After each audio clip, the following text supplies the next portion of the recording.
Vamos a meditar la palabra del Señor. Vamos a continuar la segunda parte de lo que estudiamos en un tema anterior respecto a la historia del pueblo de Israel. Vimos que llegaron a los límites para entrar a Canaán, pero desde los límites ya no pasaron. Los que salieron de Egipto, claro, los que salieron de Egipto no entraron a Canaán. Quiero que tengamos el pensamiento de lo que fue nuestra lectura bíblica, porque es un pensamiento bien importante que nosotros debemos retomar, que debemos tener a diario. Y voy a invitarles a que vayamos al libro de Corintios, donde fue nuestra lectura bíblica. Primera de Corintios, capítulo 2, versículo 2.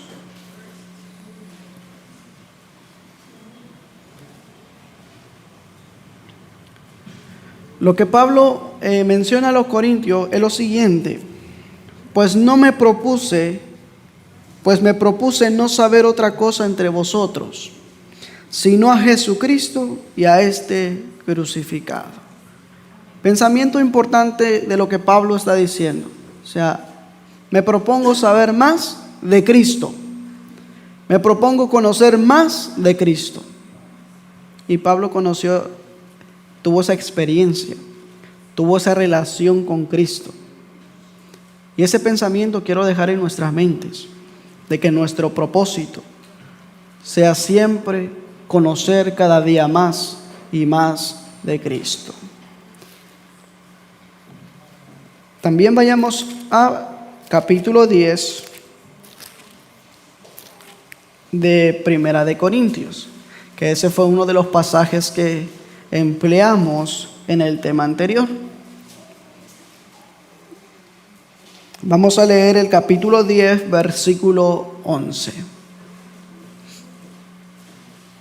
Y notemos lo que dice la Escritura. Y todas estas cosas les acontecieron como ejemplo y están escritas para amonestarnos a nosotros, sobre quienes los fines de los siglos han venido. ¿Para qué quedó escrito todo? Para experiencia, para que nosotros podamos aprender de la historia del pueblo de Israel. Tanto podemos aprender en varios aspectos, en cómo mejorar ciertas áreas en los cuales el pueblo de Israel no pudo cumplir. Pero nosotros, o el pueblo de Israel espiritual, tiene esa responsabilidad de igual manera como la tuvo el pueblo de Israel literal. Y quiero compartirles también lo que dice el libro de Hebreos. Hebreos capítulo 3, los que podamos, vayamos al libro de Hebreos. Hebreos capítulo 3, versículos 17 al 19.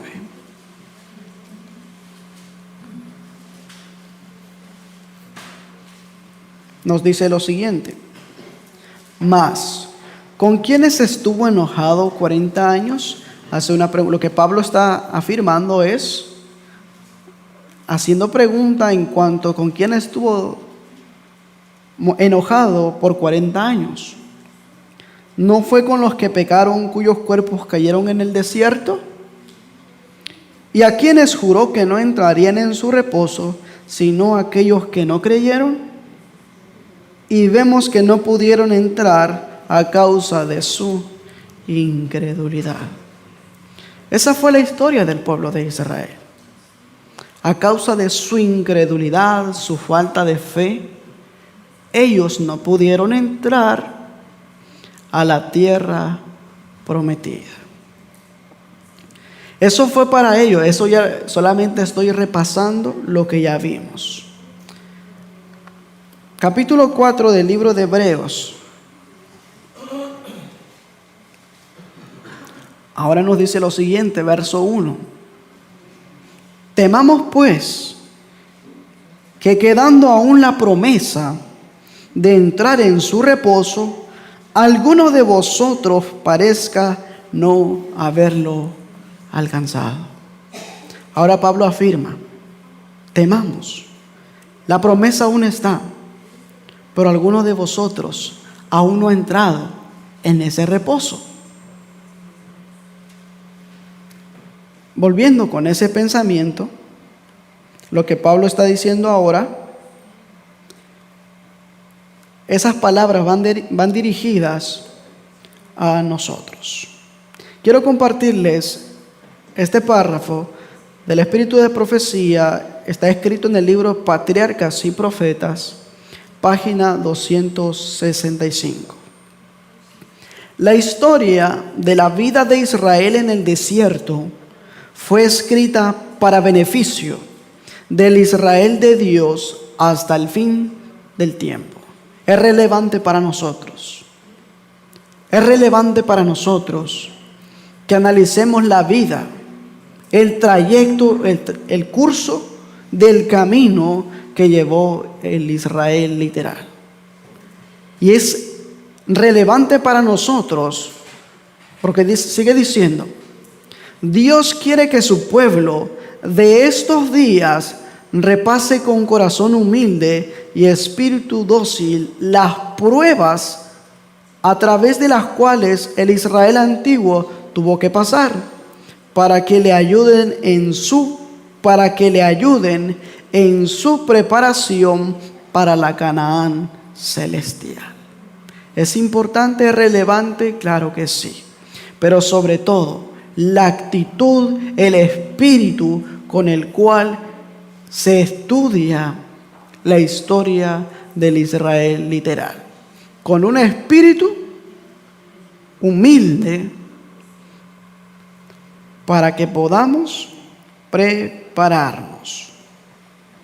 De igual manera, estuvimos mencionando que cuando el pueblo de Israel estuvo en el monte Sinaí, Dios le dijo en el libro de Deuteronomio capítulo 1, voy a enfatizar un poquito en eso, Deuteronomio capítulo 1,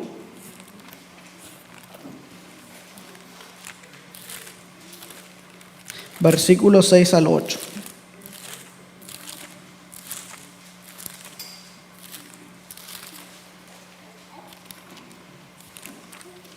Dice lo siguiente: Jehová nuestro Dios nos habló en Horeb diciendo, bastante tiempo habéis estado en este monte.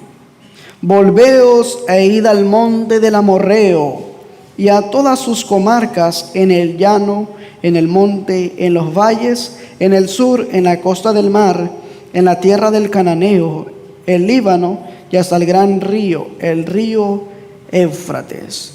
Mirad, yo he puesto la tierra delante de vosotros.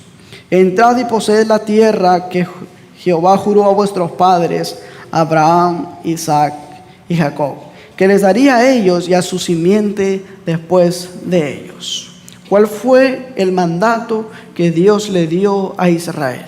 Bastante tiempo han estado en este monte. Es momento de que entren a la tierra que yo prometí a sus padres, la cual era Canaán. Esas mismas palabras, amada iglesia, son dirigidas hacia nosotros. Bastante tiempo, por mucho tiempo, hemos estado en este mundo. ¿No creen o no creemos que es momento de que poseamos, de que entremos en la Canaán celestial? Saben, cuando analizaba este tema, me puse a analizar algunas citas del Espíritu de Profecía que fueron escritos en dichos años, que los voy a mencionar ahora, y cómo es que estaba llegando a un punto en que si el pueblo atesoraba el mensaje que Dios le estaba dando, había esa certeza de que Cristo vendría a reclamar a su pueblo como suyo. Y vamos a verlo. Las siguientes observaciones son dadas inmediatamente antes de 1888. Y esto lo podemos encontrar en el libro Testimonios para la Iglesia, volumen 5. Miren lo siguiente. En 1879, la mensajera del Señor, siendo inspirada por el Espíritu Santo, escribió lo siguiente: estamos ahora en las fronteras mismas del mundo eterno. 1879. ¿Cuánto faltaba para 1888? Viene lo siguiente. Esto está en la página 526 del libro Testimonios para la Iglesia, volumen 5. En 1881 vuelve a escribir otra vez y escribe lo siguiente: el final de todas las cosas está a las puertas. Página 147. ¿Cuántos años habían transcurrido después que había escrito lo primero, de que estábamos a las fronteras del mundo eterno? Ya habían pasado algunos añitos. Nuevamente, en ese mismo año, 1881, dice lo siguiente: se me ha mostrado que estamos en el umbral del mundo eterno. Otra vez vuelve a recalcar lo mismo. Estamos ya en el borde, en los límites. 1885. Estamos al borde mismo del mundo eterno. 1875 nuevamente. La eternidad se cierne ante nosotros. La cortina está a punto de ser levantada. Varias notas en esos años fueron escritos. De 1885, ¿cuántos años faltaban para llegar a 1888? 3 años. Esos 3 años había un mensaje que se estaba desarrollando ampliamente en ese momento. Y era un momento crucial para el pueblo. Miren esto, en la Revista Evangelical, 22 de marzo de 1887. Faltaba un año para llegar a 1888. Hubo también un llamamiento solemne: el reavivamiento y la reforma, y apropiarse de la justicia de Cristo en preparación para la entrada en el reino celestial. Qué importante. O sea, a partir de esos años que ya hemos mencionado, fue escrito que estábamos en los límites para entrar a la Canaán celestial. Y no solamente eso, esa amonestación traía una invitación, una exhortación a que hubiese un reavivamiento y una reforma. Sobre todo, y apropiarse de la justicia de Cristo. Sigue diciendo: la mayor y más urgente de todas nuestras necesidades es un reavivamiento de la verdadera piedad. Si se hiciera la voluntad de Satanás, nunca más habría otro despertar, grande o pequeño, hasta el fin del tiempo. ¿Qué mensaje era ese que estaba circundando? ¿Cuál era ese mensaje que estaba dando vuelta en el entorno, lo cual capacitaría al pueblo para perfeccionar su carácter, para la proclamación del Evangelio y esperar a Cristo venir en las nubes de los cielos? Pero ¿qué fue lo que pasó? Testimonios para Ministros, página 91. en Minneapolis, donde fue una reunión en la cual se dialogaron varios puntos importantes. Escuchen lo que la mensajera del Señor escribió, siendo inspirada por el Espíritu Santo. En su gran misericordia, el Señor envió un preciosísimo mensaje a su pueblo por medio de los pastores Wagner y Jones. ¿Cuántos hemos leído los libros de estos hombres? ¿Algunos se ha tomado el tiempo de leerlo? Este mensaje tenía que presentar en forma más destacada ante el mundo al sublime Salvador. Hay una cosa que quiero decirle. Jesús siempre va a ser verdad presente. Siempre. En todos los tiempos, en cada generación, Jesús siempre va a ser verdad presente. Porque Jesús siempre tiene que ser el centro de nuestras vidas. Si Cristo no está en nuestras vidas, de nada sirve tenerlo de más, porque Cristo es verdad presente.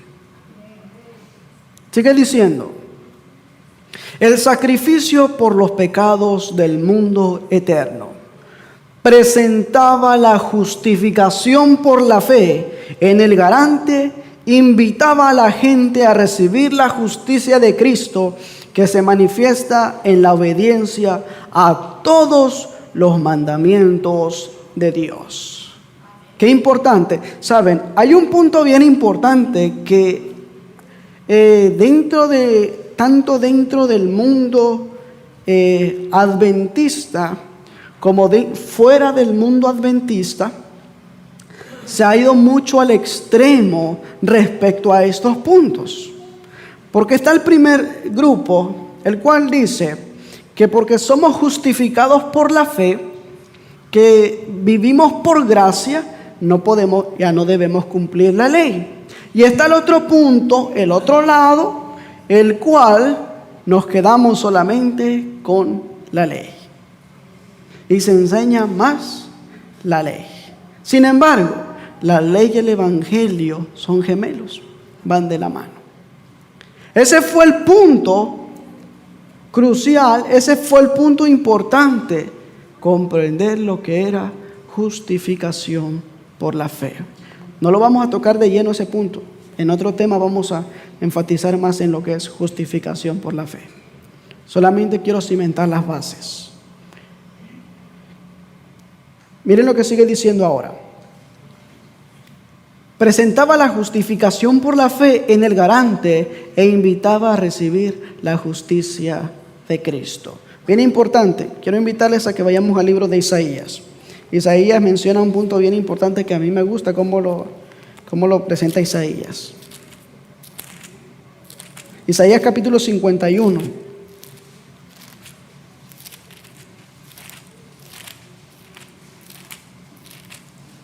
Versículo 7. Notemos lo que dice la Escritura. Oídme los que conocéis justicia. O sea, no están aprendiendo la justicia. Oídme los que ya conocen la justicia. Lo que sigue diciendo ahora: pueblo en cuyo corazón está mi ley. ¿Cuál va primero? La justicia. ¿Y cómo se recibe la justicia? ¿Cómo es justificado el hombre? ¿Cómo recibe el hombre la justicia de Cristo? ¿Por las obras? Ese problema fue bien grande en aquella época, por el cual, ahorita vamos a ver unas citas, cuál era la opinión que tenían muchos de aquellos delegados que estuvieron en esa reunión. Vemos entonces que el mismo Isaías enfatiza: oídme los que conocéis justicia, pueblo en cuyo corazón está mi ley. No temáis afrenta de hombre, ni desmayéis por sus injurias. Tengamos en mente ese pensamiento. Continúo la lectura de Testimonios para Ministros. Sigue diciendo: muchos habían perdido de vista a Jesús. Qué problema tan grande, ¿no? Y eso es uno de los puntos que muchas veces nosotros a veces, vamos a decirlo así, descuidamos. Profecía, eventos finales, todo está bien. Pero Cristo siempre tiene que ser el centro de cada mensaje. Cristo tiene que ser siempre el centro. Porque sin Cristo cada mensaje no es nada. Yo puedo tener la ley de Dios y poder cumplirlo humanamente. Pero si Cristo no vive en mí, vano sería. Porque me jactaría decir que estoy cumpliendo la ley por mi propia voluntad. Continúo la lectura. Sigue diciendo. Necesitaban dirigir sus ojos a su divina persona, a sus méritos, a su amor inalterable por la familia humana. Todo el poder es colocado en sus manos y Él puede dispensar ricos dones a los hombres, impartiendo el inapreciable don de su propia justicia al desvalido agente humano. Este es el mensaje que Dios ordenó que fuera dado al mundo. Es el mensaje del tercer ángel que ha de ser proclamado en alta voz y acompañado por el abundante derramamiento de su espíritu. Qué importante. Es decir, el mensaje del tercer ángel tiene que ser proclamado y en alta voz, pero tiene que hacerse con el abundante derramamiento del Espíritu Santo de Dios. Y miren cómo se dio este punto. La Review and Herald, unos años después, 22 de noviembre de 1892. El tiempo de prueba está ya sobre nosotros, pues el fuerte pregón del tercer ángel ya ha comenzado en la revelación de la justicia de Cristo. Amén. ¿Comprendemos eso? Por eso hay una nota bien importante. Los que tienen la Biblia de estudio, voy a enfocarme un poquito ahí. Los que tienen la Biblia de estudio de Apocalipsis capítulo 18. Hay un párrafo que quiero compartirles con ustedes.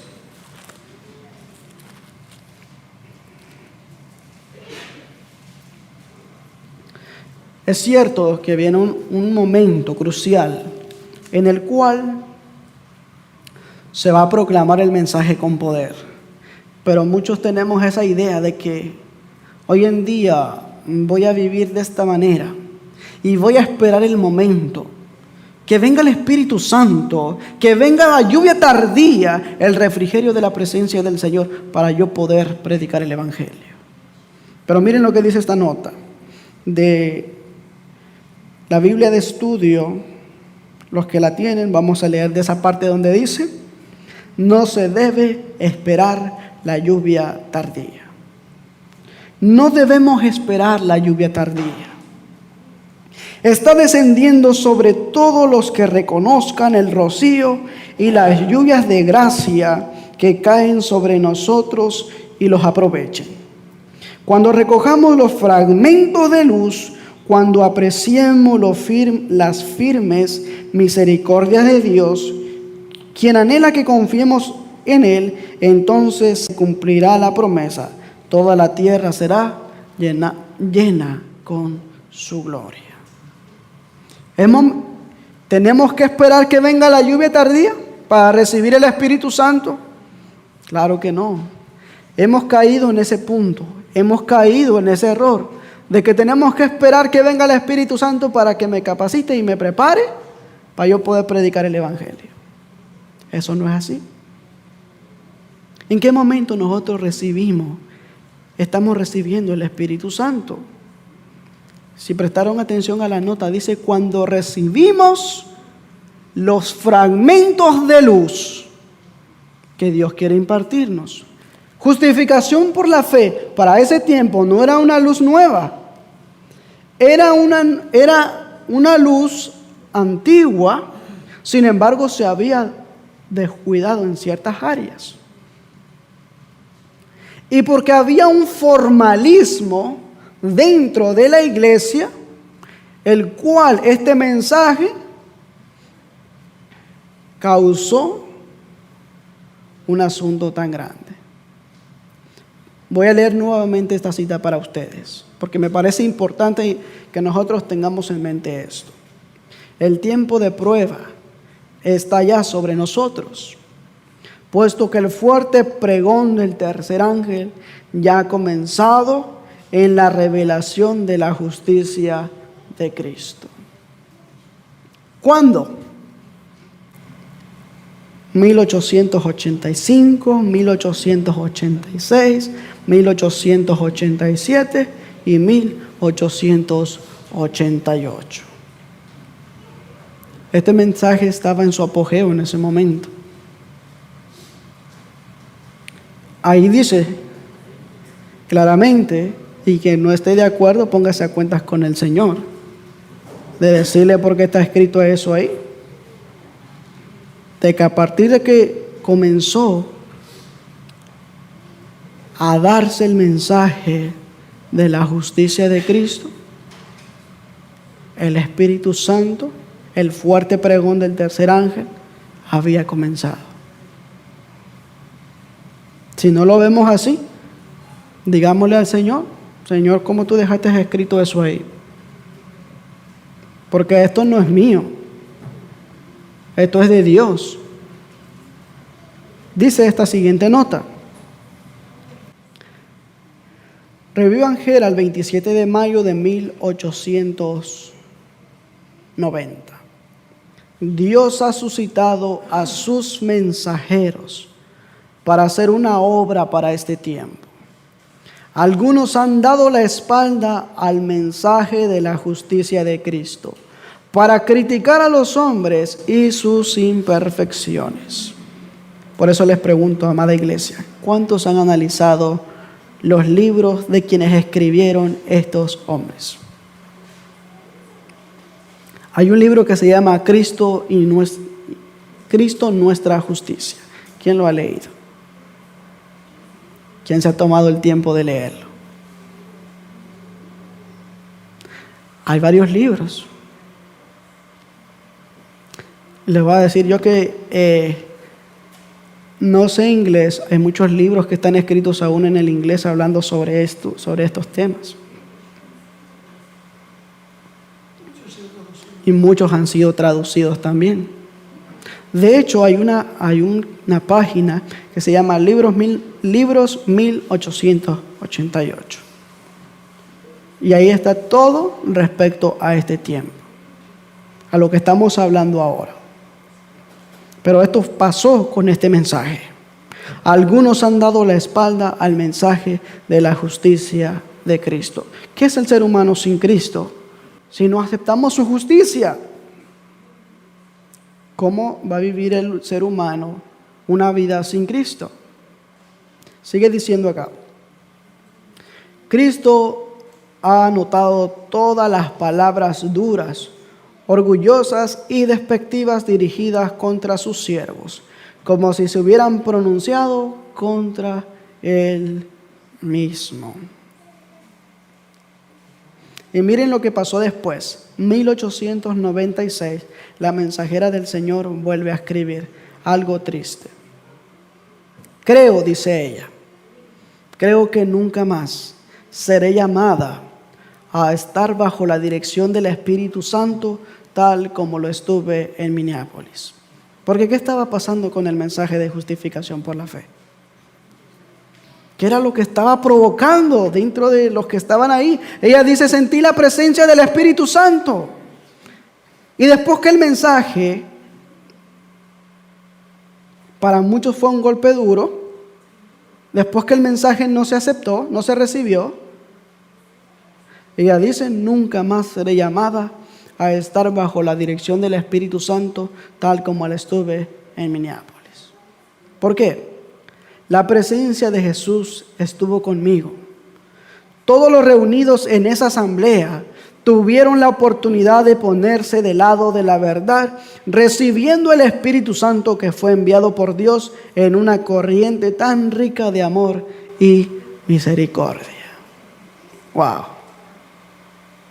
Ahora le digo, ¿cuántos de nosotros amada iglesia, nos hemos tomado el tiempo de estudiar esto, porque muchas veces hablamos Cristo, Cristo, Cristo. Pablo entendía este principio.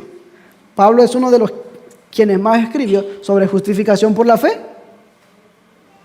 Por eso Pablo dijo, recuerden el pensamiento que les dije al inicio, porque no me propuse saber nada entre vosotros, sino solamente a Jesucristo y a este crucificado. Principio importante el que tomó Pablo, ¿no?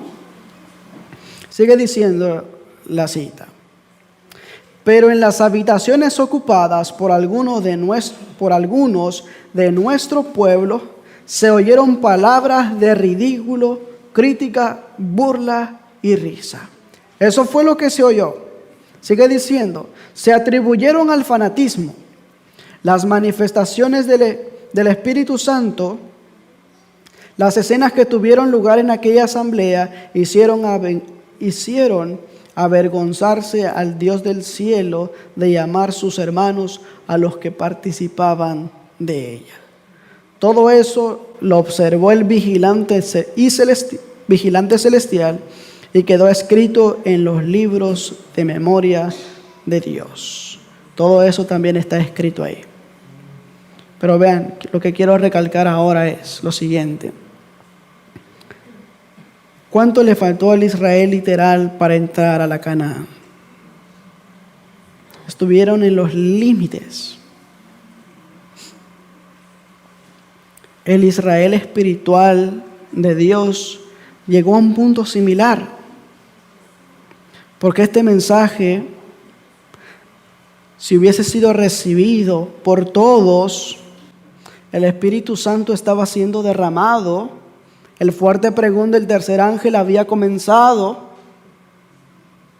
El evangelio se hubiese terminado de predicar al mundo y Cristo hubiese venido. Miren algunas otras citas que voy a leerles ahora. Si hubiesen hecho su obra, hoy el mundo habría sido advertido. Si se hubiese recibido ese mensaje, el mundo hubiese sido advertido. Testimonios para la Iglesia, tomo 6, página 448. Si el propósito de Dios es dar al mundo el mensaje de misericordia, hubiese sido llevado a cabo por su pueblo, Cristo habría venido a la tierra y los santos habrían recibido su bienvenida en la ciudad de Dios. Oigan eso. Es decir, que ese mensaje los estaba preparando. No solamente para predicar el evangelio, sino en su vida. Porque al conocer a Cristo, al verse frente a Cristo, ¿cuál es la posición, cuál es la decisión que tú tomas al comparar tu vida con la vida de Cristo, a comparar tu carácter con el carácter de Cristo? ¿Qué tanto se ve de Cristo en tu vida? Siguiente nota, Evangelismo, página 503. Sé que si el pueblo, miren esto, sé que si el pueblo de Dios se hubiera mantenido en una relación viviente con Él, si hubiera obedecido su palabra, estaría hoy en la Canaán celestial. Es decir, hay cosas que vemos a través del tiempo, pero otra cosa bien importante, también vemos la actitud del pueblo de Dios. 1888. Israel no pasaba más, el Israel literal, más de 30 días. No pasaba para entrar a la Canaán terrenal. ¿Cuántos años tuvieron que vagar por el desierto? ¿Eran necesarios los 40 años? Si Dios podía, Dios que los había liberado de Egipto, los había hecho pasar el Mar Rojo, ¿qué no podía hacer por el Israel? Lo mismo hoy en día. Si Dios ha hecho tantas cosas por su pueblo, le ha dado este preciosísimo mensaje. Entren. Hemos llegado a 2024 ya. Hagamos un número desde esos años, 2024. cuánto ha transcurrido. Pensemos en eso. Miren lo que dice esta siguiente nota. Evangelismo, página 505. Debido a su incredulidad manifestada en el rechazo al mensaje enviado para prepararlos para la Canaán celestial, el Señor debió alterar su propósito y hacer que su pueblo volviera al desierto del pecado, hasta que aprendieran la lección de fe. Tal vez tengamos que permanecer aquí en este mundo muchos años más, debido a la insubordinación como le sucedió a los hijos de Israel, pero por amor de Cristo, su pueblo no debe añadir pecado sobre pecado, culpando a Dios de las consecuencias de su propia conducta errónea. ¿Quién fue el culpable? En cada generación, ¿quién ha tenido la culpa? El hombre, el profeso pueblo de Dios. Noten muy bien lo siguiente: 1879, 1881, 1885, 1887.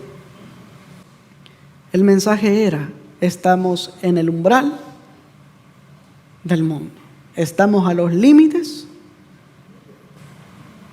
de todo. Y ahora miren al final, 1901. Debido a su incredulidad manifestada, el Señor debió alterar su propósito y hacer que volvieran al desierto para que aprendieran la lección de fe. Y ella dice al final: tal vez tengamos que permanecer en este mundo algunos años más. ¿Y lo hemos visto? Claro que sí. Pero la vida del pueblo de Dios, ¿cómo debe ser? ¿Tenemos que seguir agregando pecado tras pecado a nuestra vida? ¿O cuál debe ser nuestra actitud de nosotros? Dice Evento de los Últimos Días, también Evangelismo, página 505. Durante 40 años, la incredulidad, la murmuración, la rebelión impidieron la entrada del antiguo Israel en la tierra de Canaán. Los mismos pecados han demorado la entrada del moderno Israel en la Canaán celestial. En ninguno de los dos casos faltaron las promesas de Dios. La incredulidad, la mundanalidad, la falta de consagración y las contiendas entre el profeso pueblo de Dios nos han mantenido en este mundo de pecado y de tristeza tantos años. Tal vez tengamos que permanecer, nuevamente vuelvo a repetir, muchos años más debido a todo esto. ¿Qué fue lo que impidió la entrada del Israel literal? Ya lo mencioné. La incredulidad, la mundanalidad, la falta de consagración y las contiendas que había dentro del profeso pueblo de Dios. Porque ¿cuándo se iban a poner de acuerdo? Eso mismo es lo que ha mantenido al pueblo de Dios en este mundo. Y vamos a seguir con eso.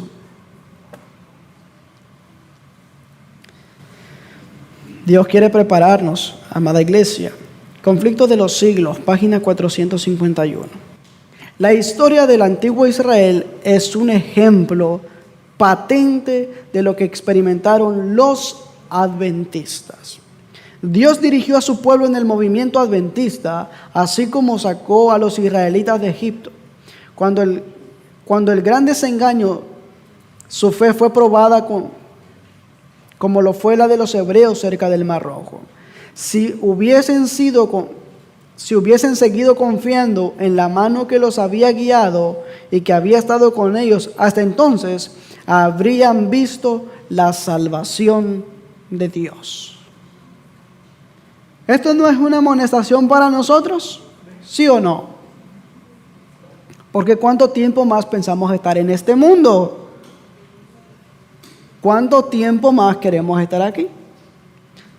Si el pueblo se hubiese preparado, si hubiese aceptado el mensaje que Dios envió a través de sus siervos, Wagner y Jones, al pueblo de Dios se le hubiese dado la bienvenida allá en los cielos. Pero hermanos, pregunto, ¿qué estamos haciendo? Miren lo que hicieron el pueblo de Israel literal. Y es lo mismo que ha hecho el pueblo de Israel espiritual. Vayamos al libro de Hechos, capítulo 7.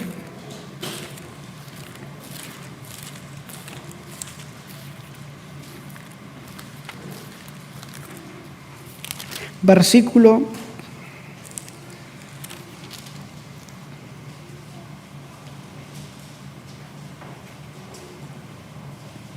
38 y 39. Notemos lo que dice. Este es aquel que estuvo en la iglesia en el desierto con el ángel que le hablaba en el monte Sinaí, y con nuestros padres, y recibió los oráculos de vida para darlos, al cual nuestros padres no quisieron obedecer, antes le desecharon y en sus corazones se volvieron ¿a dónde? A Egipto. Su cuerpo estaba en la frontera, en los linderos de Canaán, pero su mente, sus corazones ya habían regresado a Egipto. Lo mismo ha pasado con el pueblo de Dios. La mundanalidad, todos estos asuntos han hecho que el pueblo de Dios esté dentro de los límites, esté dentro de la iglesia, pero su corazón está en Egipto, está en el mundo. Miren lo que dice esta cita. ¿Por qué digo eso? Testimonios para la Iglesia, tomo 2, página 112. Muchos por años no han progresado nada en conocimiento y verdadera santidad. Son enanos espirituales. En lugar de avanzar hacia la perfección, están retrocediendo hacia las tinieblas y la esclavitud de Egipto. Es decir, en lugar de ir progresando, creciendo en la vida espiritual, muchos han retrocedido. Han avanzado, pero en retroceso. Sigue diciendo esta nota, Testimonios para la Iglesia, tomo 5, página 11. Como pueblo, no estamos progresando en espiritualidad a medida que nos acercamos al fin. Estamos llegando a un clímax, pero sin preparación. Siguiente nota. Testimonios para la Iglesia, tomo 5, página 88. Tengo constante dolor de corazón por nuestras iglesias. Muchas progresan, pero en su retroceso. En lugar de avanzar hacia adelante, ha ido hacia atrás.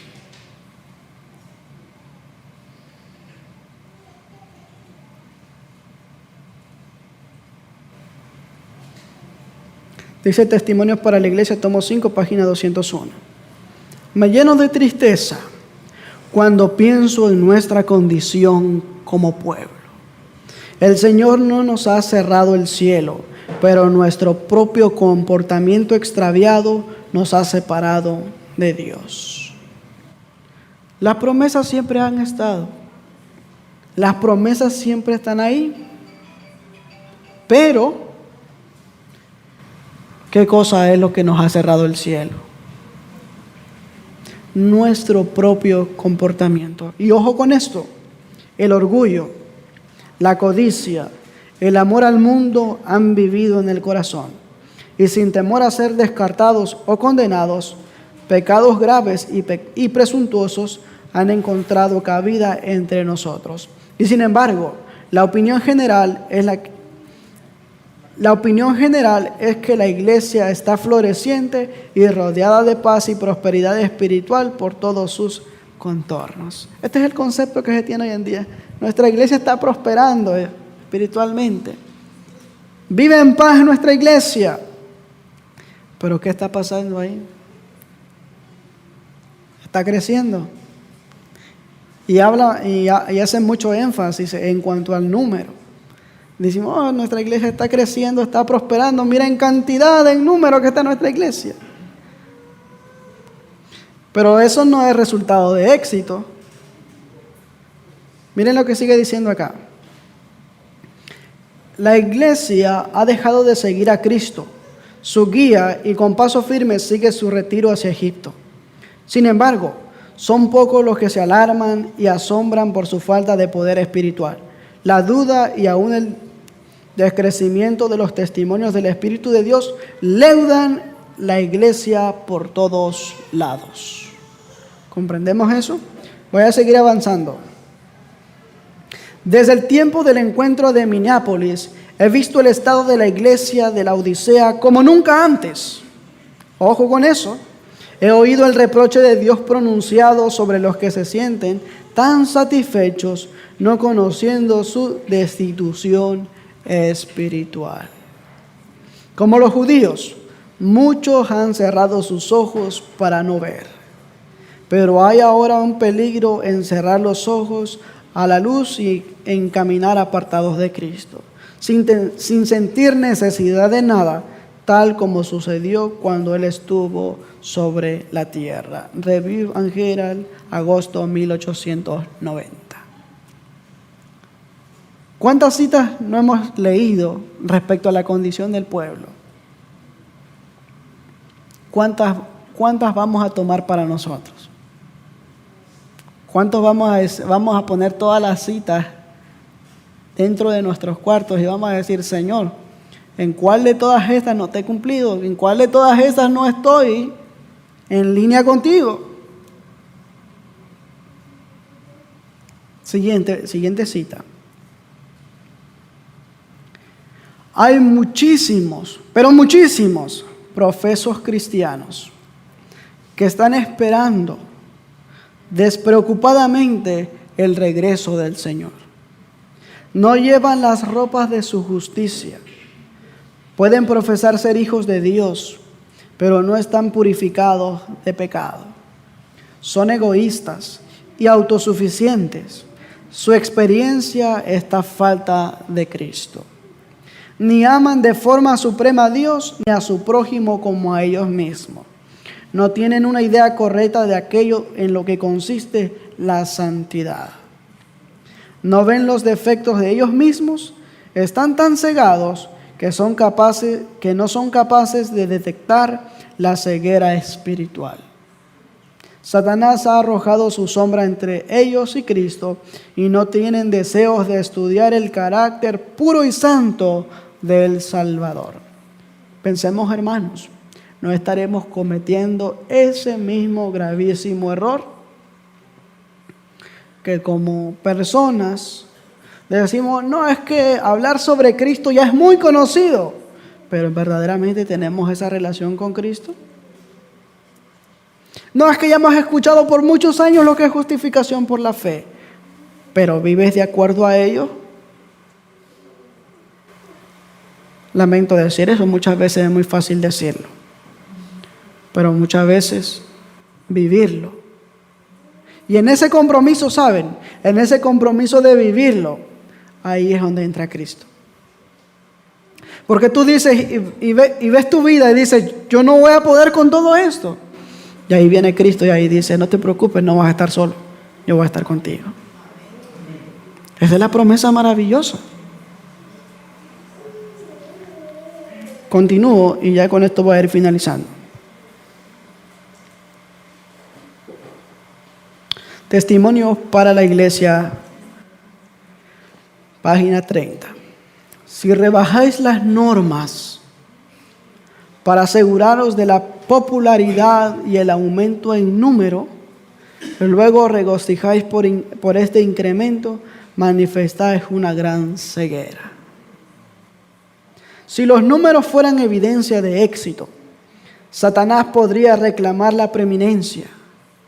Es el grado de fuerza moral que infiltra el colegio, lo que constituye una prueba de su prosperidad. Es la virtud, la inteligencia y la devoción de la gente integra nuestras iglesias y no son números, lo que debiera ser causa de gozo y de gratitud. ¿Qué cosa? Esas grandes virtudes. El número no define éxito. Si el número fuera cuestión de éxito, dice ahí, Satanás tomaría el primer lugar. Porque ¿cuántos no tiene Satanás? En número. Pensemos en esto. Si rebajáis las normas para asegurarnos una popularidad y dijimos estamos en crecimiento espiritual, la iglesia está floreciendo, mira la cantidad de gente que se bautizó, mira la cantidad de gente que entró a la iglesia. Pero de toda esa cantidad de gente, ¿cuántos su vida está en armonía con la vida de Cristo? ¿Cuántos quieren vivir de acuerdo a lo que el Señor ha revelado? Y vamos a finalizar ahora sí, ya con esto, lo que fue nuestra lectura bíblica. Primera de Corintios, capítulo 2, versículo 2. Y este sea el pensamiento donde quiera que vayamos, donde quiera que estemos. Déjenle el juicio a Dios. Amoneste a sus hermanos, exhórtelos en amor, viva en armonía y sobre todo, viva una vida en Cristo. Como dijo Pablo, pues no me propuse saber nada entre vosotros, sino a Jesucristo, a este crucificado. Y al final Pablo dijo, ya no vivo yo, Cristo vive en mí. Y la vida que ahora vivo en la carne, la vivo por fe en el Hijo de Dios, el cual me amó y se entregó a sí mismo por mí. Que pasemos esa misma experiencia y que vivamos ese mismo sentir. Vimos la historia del Israel, hemos visto el proceso de la iglesia adventista, pero amada iglesia, seamos adventistas espirituales. No adventistas porque cada uno participe a una organización religiosa, sino que viva como adventista por el mensaje que nos ha hecho ser adventistas del séptimo día. Que el Señor nos bendiga. Vamos a concluir con una oración. Y más adelante vamos a estudiar lo que en sí es justificación por la fe. Vamos a orar.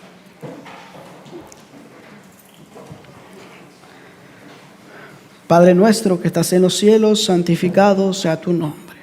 Una vez más te damos gracias por este gran mensaje que nos has enviado. Permite, Padre, que esto nos lleve a pensar, a indagar nuestra vida y a poder vivir de acuerdo a lo que está registrado en tu palabra. Ayúdanos a poder ponernos en armonía con lo que está escrito y que podamos reflejar tu carácter. Gracias por todas estas grandes bendiciones, pero también permite que nosotros puedan hacer ese compromiso, esa devoción, esa virtud de esa entrega completa contigo. Y que podamos cada día edificarnos en esa fe que una vez fue dada a los santos. Bendice tu palabra, bendice a cada uno de tus hijos presentes, y que al salir de este lugar vayamos meditando en esto, que al salir de este lugar podamos seguir reverentes, y que al salir de este lugar nuestro pensamiento sea Cristo en nosotros, esperanza de gloria. En el nombre de Jesús. Amén.